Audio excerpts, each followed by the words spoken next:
Hello tout le monde, donc aujourd'hui je fais une vidéo pour célébrer les 2 ans de mon coming out en tant que personne gender fluide. Et oui, ça fait déjà 2 ans que je suis ouvertement gender fluide aux yeux de tout le monde. Que ce soit ma famille, que ce soit mes amis, que ce soit tout le monde entier sait que je suis gender fluide. Enfin, le monde entier, non, c'est pas possible parce que sur les 7 milliards d'êtres humains, c'est pas tout le monde qui me connaît, mais beaucoup de gens savent que je suis ouvertement gender fluide. Je m'en cache pas, que ce soit au boulot, que ce soit dans ma famille, mes amis, je suis ouvertement gender fluide et je l'affiche et je le crie haut et fort et j'en suis très fier.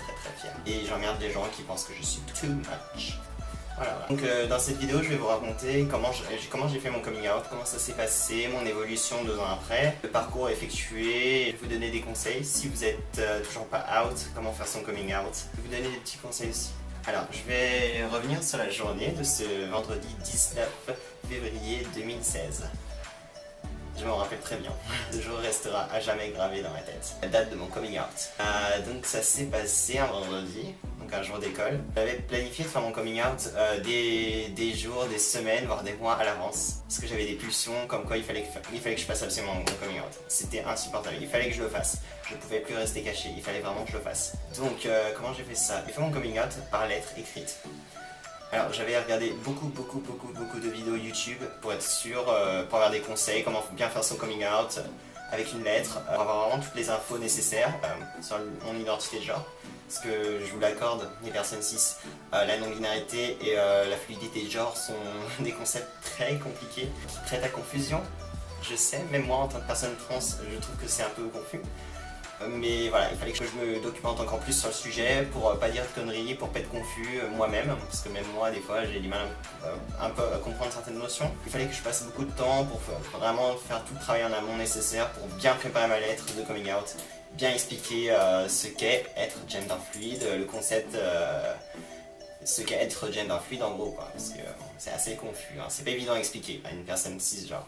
Donc voilà, j'avais préparé ma lettre, j'avais regardé énormément de vidéos YouTube, j'avais beaucoup de vidéos de comment faire son coming out, comment ça se passe, trouver la motivation de faire son coming out, voilà, pour me motiver vraiment, pour me pousser à le faire, parce que c'était vraiment la décision la plus dure de ma vie à ce jour, la décision dont je suis le plus fier actuellement. Pour faire un coming out, il faut vraiment du courage. C'est pas quelque chose de facile, c'est compliqué, on a la peur d'être rejeté, on a la peur de ce que ma famille va penser, est-ce que ça va être la fin, voilà, il y a beaucoup de peur autour de faire son coming out. Donc voilà, j'avais fait mon coming out, donc je vais en venir à comment ça s'est passé. J'avais fait ma lettre, je l'avais rédigée, j'avais passé énormément de temps parce que c'est un gros travail, il fallait pas la bâcler, il fallait bien mettre toutes les idées, tous les termes précis, toutes les idées précises, il fallait tout concilier ensemble, il fallait vraiment faire quelque chose de concret. Fallait vraiment pas négliger le boulot quoi. Donc après j'avais bien fignolé ma lettre, j'avais bien peaufiné, j'avais bien mis en place et après j'avais décidé de l'imprimer en plusieurs exemplaires, en garder un pour moi, en envoyer un à des amis pour qu'ils donnent leur avis aussi. On avait gardé un exemplaire pour moi pour la relire aussi éventuellement une fois que j'avais laissé ma lettre de coming out pour me rassurer un petit peu. C'était toujours rassurant de pouvoir la relire, voir si j'avais pas dit de conneries, si toutes mes idées étaient là, si j'avais tout bien structuré. Comment ça s'est passé après? Donc la journée du vendredi j'avais fait, bon bah voilà, fuck, il faut que je me lance, il faut que je me jette à l'eau et je l'ai fait. J'ai laissé la lettre de coming out dans le salon, sur la table, et je suis parti au lycée. C'était vraiment hyper stressant. Quelques minutes après, je reçois des SMS de ma mère qui essaie de me joindre. Et moi j'étais dans le métro, j'attendais mon métro, j'étais assis dans le métro, il y a des gens autour. Ma mère qui m'appelle, qui me laisse des messages, ouais, mais c'est quoi ça, je suis inquiète et tout, qu'est-ce qui se passe et tout, c'est quoi cette histoire et tout. J'étais vachement, je tremblais, j'étais hyper terrifié, j'avais les larmes aux yeux. Vous savez cette sensation quand vous tremblez que c'est le stress quoi, c'était horrible. Et du coup, je n'osais pas décrocher parce qu'il y avait des gens autour et que c'est un petit peu embarrassant quand tu trembles et que tu limites en pleurs et que tu veux pas parler. Donc j'ai raccroché, c'est que ça se fait pas. Raccroché et j'ai rassuré ma mère par ça, j'ai dit que je t'expliquerai plus tard, qu'il n'y a pas à s'inquiéter, que tout est ok, que je lui ai dit direct que je veux certainement pas changer de sexe, qu'il faut pas qu'elle s'inquiète parce que bon, elle pensait que j'allais changer de sexe. Et puis même si je voulais le faire, il n'y a rien de mal à ça. Voilà. Mais bon, après je peux comprendre que pour un parent ça peut être un choc émotionnel, ça peut être dur à avaler, à accepter aussi. Et voilà, je l'avais rassuré au maximum. Et je lui ai fait comprendre que c'était pas grave, qu'il fallait pas qu'elle s'inquiète, que je prendrais bien le temps de lui expliquer. Donc voilà, quand je suis arrivé au lycée, j'étais hyper tendue, hyper anxieuse, je pleurais, j'ai pleuré, oui. pas de honte à ça. Je pleurais, j'étais dans mon coin, je voulais voir personne, je voulais parler à personne et j'étais hyper blasé. Après ça allait mieux, ma mère était un peu rassurée et tout, mais c'est vrai que j'avais ce sentiment de culpabilité, je me sentais coupable. Je me suis dit, oh non, t'as ruiné le moral de tout le monde, t'as déçu ta mère, tu la rends inquiète, et là c'était vraiment un feeling de merde. Je me sentais comme une horrible personne, et c'était vraiment horrible. Mais horrible, je me sentais comme un monstre. Mais d'un côté, j'avais envie de me faire un high five, me dire ça y est, tu l'as fait, ça y est, t'as pris ton courage à deux mains, tu l'as fait, t'es courageuse, vraiment, t'es passée à travers, c'est bien, tu peux être fière de toi. D'un côté, il y avait ce ressenti-là, j'étais super fier de moi, je me suis dit, tu l'as fait, tu peux être fier de toi. C'était waouh, c'était des années, des années de frustration. Enfin voilà, je peux enfin vivre librement comme je l'entends. Je me suis libéré d'un poids qui me travaillait depuis des années, voire des années quoi. Mais je me suis pas toujours identifié comme gender fluid. Avant, je pensais que j'étais seulement un homme. Alors je n'en suis pas, spoiler alert. Un homme travesti, donc qu'est-ce qu'un travesti? Donc c'est une personne qui s'identifie comme homme et qui aime simplement porter des effets féminins, hein, du maquillage ou des vêtements dits pour femmes. C'est tout, ça s'arrête là, la personne s'identifie toujours comme un homme. Moi je pensais que j'étais juste travesti. Après j'ai trouvé le terme gender fluide, donc je vous avoue que quand j'ai fait mon coming out, je maîtrisais pas vraiment la notion de non-binarité et le terme transgenre m'était vraiment un petit peu inconnu quand même. J'ai fait mon coming out seulement en tant que personne gender fluide, sans vraiment savoir ce que c'était. Pour moi, gender fluid, c'était porter tout ce que je voulais, ne pas me soucier des gender roles, et si j'avais envie de porter du make-up, de porter des vêtements dits pour femmes, voilà quoi. Sans avoir un passing complètement femme, à la différence de travesti, un homme qui aime se déguiser, la notion de déguisement. Je déteste d'ailleurs ce terme de déguisement, enfin quand il s'applique à ce...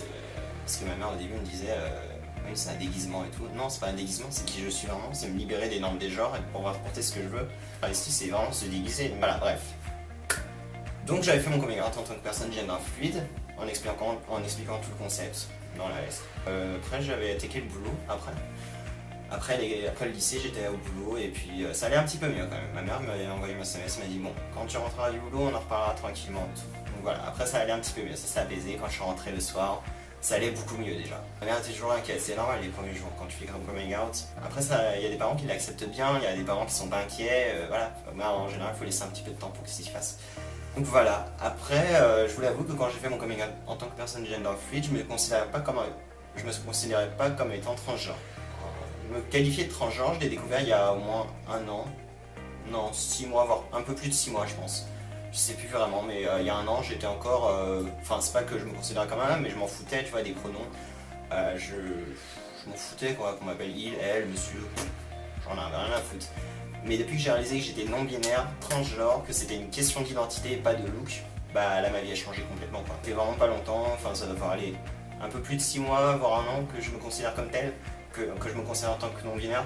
Avant c'était vraiment la liberté de vouloir porter ce que je voulais. Maintenant c'est une question d'identité, je me suis approprié ça, ça fait partie de moi, je sais ce que je suis, je reviendrai pas là-dessus. Je suis transgenre, non-binaire et gender fluid. Ces mots décrivent exactement, parfaitement mon ressenti en fait. Voilà. Maintenant je vais vous parler de mon évolution 2 ans après. En 2 ans j'ai énormément changé. Déjà je me considère plus comme un homme, je suis complètement déconstruit de mon genre assigné à la naissance. Donc moi j'utilise tous les pronoms, hein, il, elle, yel. Bon yel c'est ce que je préfère, hein. Le neutre c'est toujours ce qu'il y a de mieux. Moi je me considère tous les genres à la fois, donc genre masculin, féminin, bien que je sois transféminine, que j'ai un gros penchant vers la féminité. Gender queer, neutre aussi, un genre pas trop, mais comme je suis transféminine, j'ai un gros côté féminin, donc c'est plus que je suis la féminité. Comme il y a des personnes non binaires qui sont masculines, ou voilà. Ça dépend de chaque personne non binaire. Il y a des personnes non binaires qui sont à genre. Moi c'est pas mon cas personnellement. Moi je me considère tous les genres à la fois. Un mix des genres en fait. Je me sens ni exclusivement homme ni exclusivement femme, je me sens tous les genres à la fois. Et mon genre est fluide, donc il y a des jours je me sens plus butch, il y a des jours je me sens plus masculin. Comme aujourd'hui, là j'ai une présentation de genre relativement masculine. Ça dépend du jour en fait. Voilà, donc en 2 ans j'ai réussi à... je suis vachement fier de mon parcours quand même, parce que je me suis déconstruit de la honte. Être une personne féminine avec un pénis, parce que bon, c'est la société qui dit que quand t'as un pénis et que tu es féminin, et c'est honteux. C'est honteux, t'es un moins que rien, tu vois rien, c'est honteux, tu devrais avoir honte de toi, et ça c'est n'importe quoi, c'est la merde, la société. Je me suis déconstruit de la honte, donc maintenant je peux sortir en talons dehors, no fucks given quoi, les gens je les emmerde. La vie des gens c'est du papier toilette, je me torche le cul avec. Désolé pour la vulgarité, mais voilà. Donc oui, j'en ai rien à foutre de ce que pensent les gens, j'ai gagné énormément de confiance en moi, mais vraiment. Je me suis déconstruit de la honte aussi, qui vient avec le fait d'avoir un pénis et d'être une personne féminine. Je me suis déconstruit de mon genre assigné aussi. Bon, il y a encore pas mal de boulot, mais en 2 ans de coming out, 2 ans de vie où je vis authentiquement ma vie en tant que personne transgenre. J'ai fait énormément de parcours et je suis vachement fier de moi. Bon, à ce jour, c'est pas tout le monde, pas tous mes amis ni ma famille qui utilisent mes pronoms et ça me frustre un petit peu. C'est vrai que je vais vous l'avouer que ça me fait un peu chier quand même. Mais bon, je vais pas me plaindre parce qu'il y a des personnes qui ont fait leur coming out, qui ont été rejetées de la maison et il y a des histoires bien pires que la mienne. Mais bon, globalement, je suis vraiment heureuse de ces 2 années. Enfin, jusque-là, ça va vers le mieux en fait. Voilà. Et je pense que dans quelques mois, voire dans quelques années, ça ira encore beaucoup mieux. Voilà. Je sais que c'est pas évident pour tout le monde, mais si toi qui regardes cette vidéo, si tu n'es pas encore out, je t'invite à faire ton coming out. Je sais que c'est très dur, je sais qu'il faut du courage, je sais que tu as peut-être peur de la réaction de ta famille, mais ça vaut le coup. Vraiment, ça vaut le coup. Et si tu as besoin de conseils, n'hésite pas à me contacter.